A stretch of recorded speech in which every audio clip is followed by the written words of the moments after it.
Bonjour, je m'appelle Albert Monkeber, je suis docteur en neurosciences et psychologue clinicien et je m'intéresse à comment on acquiert de la connaissance.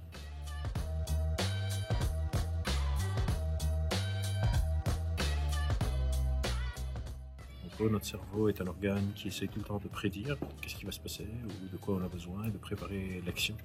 Donc il fait ça grâce à des approximations qu'on appelle des heuristiques. Et qui dit approximation dit parfois des approximations qui ne sont pas top. Et quand ces approximations ne sont pas top, on appelle ça des biais cognitifs.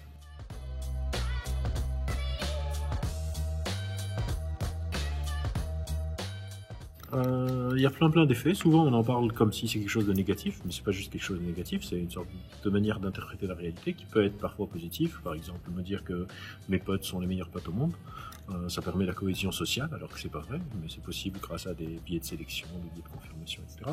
Et parfois, c'est négatif. Par exemple, je peux me convaincre de choses qui sont fausses à travers un raisonnement motivé, ou je peux avoir des croyances qui sont fausses sur moi-même. Par exemple, me dire que tout le monde me déteste alors que c'est pas vrai et me pourrir potentiellement de vie.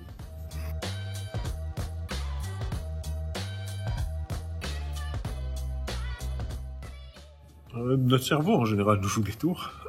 Mais jouer des tours, ça peut être aussi positif. Donc il ne faut pas prendre ça juste sous un aspect négatif. Notre cerveau est en train de faire plein de choses pour nous libérer l'esprit pour faire autre chose. Et parfois, on va louper des informations qui sont importantes. Et parfois, on va pas faire attention à des informations qui ne sont pas importantes, ce qui est une très bonne chose.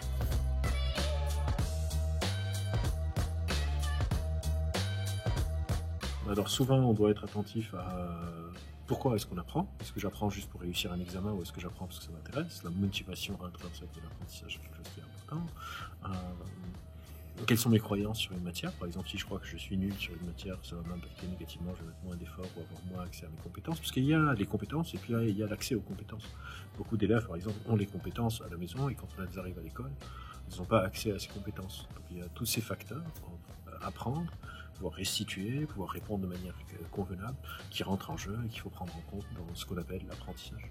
Je ne sais pas si c'est les biais en particulier qui sont très importants, autant que c'est quelques principes de la cognition, du fonctionnement de la mémoire, du fonctionnement de la restitution, du fonctionnement de ce qu'on appelle la réflexivité, cette capacité qu'on appelle la capacité métacognitive à évaluer la planification de comment je vais mettre en place une solution, comment je vais écrire un texte, comment je vais résoudre un problème. Je pense que ça, ce serait pas mal de connaître ces notions.